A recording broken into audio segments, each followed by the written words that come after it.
Thanks God that he survived that incident and he's here with us. If time permits, he will talk to us as well.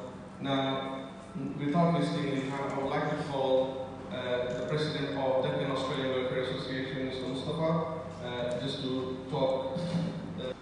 Assalamu alaikum wa rahmatullahi wa barakatuh.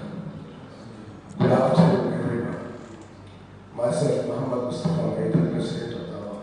I welcome you all for this community safety program organized by Dawa. Especially I thank the dignitaries.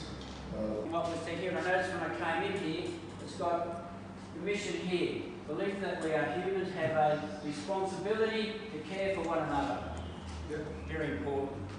We all do the right thing on the road, we're going to be happy. That won't happen. Okay? So, to start off with, I just want to say the government put in rules and regulations to make things safe for you. But you've got to take some responsibility yourself to do the right thing. The rules and regulations will only go so far. And I want to talk about you, the physical person, how you are. If you're going to ride a motorbike or a scooter, what you would wear. Actually driving might be better. So when it fits on your head, it molds to your head. Also make sure when you put the helmet on, it can't twist on your head. It has to be firm. It's no good doing this in an accident. It has to be firm. And critically, when you go to buy a helmet, you can buy a helmet for $300 or $1,000 or $1,300. It doesn't matter the price, as long as you make sure there's an Australian standard sticker on the helmet. That's very important. Also what's important, you can tell your friends, a helmet has about a 5-year life from manufacture. After 5 years, the foam inside the helmet, which is to protect you, hardens. So if it has an impact, the shock doesn't get absorbed in the foam inside, it hardens. If you're on a provisional license, you must wear a vest, illuminate the vest. Even if you're on a full license, I suggest... 259 people have drowned on Australian beaches, so that's why I'm here today to talk to you about how you guys can be safe at Australian beaches this summer. Now, it was only just last season that I was down in the Royal National Park attending a critical incident where 3 Indian males aged 20 drowned. I had to see that, and I had to coordinate with police about that process with their families and stuff like that. So I really want to reiterate these messages I'm going to tell you today about beach safety, because I really don't want to see these things happening to you guys. Now, it's great to see multiculturalism and stuff like that, especially in Sydney, and I'm multicultural myself. I'm from a Maltese background, and I'm extremely passionate about beach safety, and I want you guys to go to the beach and have a good time. That's what I'm all about, but you guys need to be responsible, as it is with road safety. Okay, so when you go to the beach, where do you think you're going to swim? Where is the only spot at the beach that you can swim? Yes. And what colour are the flags? Red and yellow. Yes, perfect. So for those who didn't hear that, the red and yellow flags are the safest and only spot at the beach.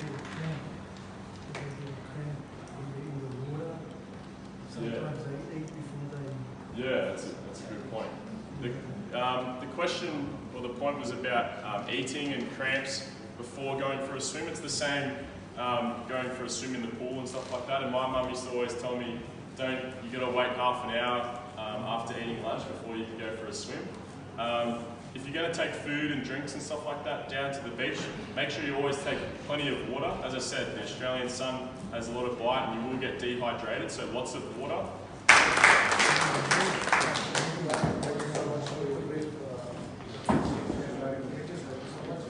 Now I call upon Mr. Gandhi and Serena Winterston from Multicultural Crime Management Unit, Camp C.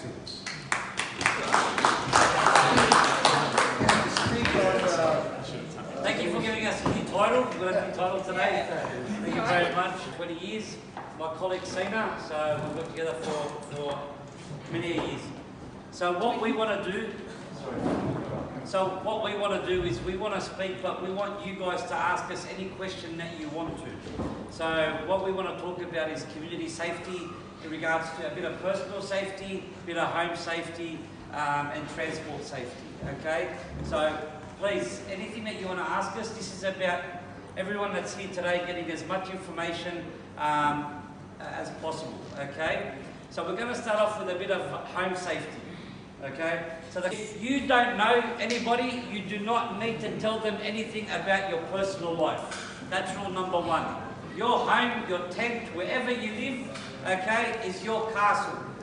No one needs to know anything about your personal life that doesn't need easy access. Okay? A lot of the times when somebody breaks into a unit or, I'm going to tell you, in community people talk a lot. You know, I've got $20,000 in my house, I've got this in my house, I've got this in my house. And when you talk, a lot of the times people break into a house knowing what is in there. Okay? If I ask you what's the... You do come at home at night time, always walk in an area that's well lit. There's a lot of light and there's a lot of traffic. And I know it could be a simple 5-minute walk or a 10-minute walk. And that's always better to go the long way where it's lit and it's well lit and it's more safer than going in a dark alleyway because you want to get home earlier.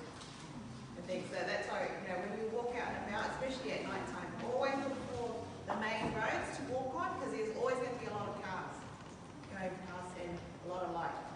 And if you can, walk with someone. Don't walk by yourself. Because that's what happens a lot of times. A lot of the people get, you know, vulnerable are being, you know, opportunists because they're on their own and someone sees. So try and walk with other people. If there's a group of people walking in front of you, try and walk with them. Okay. All right. So when you're driving your car, so if we wanted to go back a bit, even when you're with your keys, some people when they go. Sorry, I'm late. I'll explain that. As we not much time left, we will start by our martial arts instructor, Mr. Tony Mubarak, and he'll safety reasons regarding after the accident. Good afternoon, everyone. Pleased to be with you. Nice to meet you all. Very nice to meet you. Very good. Taught us about the doctor which I didn't know that last many years before you had to face it. Basically, I've been in you talked about also with safety as well. There's not only the people driving the cars, we've got pedestrians walking down in front of traffic, looking at their phones and so on. But anyway, always be alert and consider others on the road, and especially pedestrians. And you've got to watch out for the school zones with 40 Ks.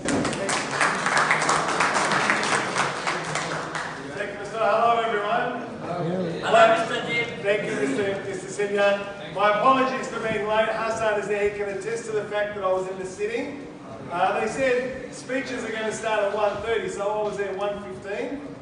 At 2:45 they started the speeches. So I got in the car, made a very quick trip from the city to here. But anyway, I just want to thank the Deccan Association for putting this on, and all of the speakers as well. And I want to say that what's really important and what's really fantastic is that as a community, this is such a significant thing. Because of course, not only do we just want to live in safety, but we want to also know some safety tips and knowing what works and what doesn't. Now I've got 3 children, and I hope all of you have got your own children, and inshallah they live to be 100 and they're the best people they can be. But I always spend time telling my kids, very cool.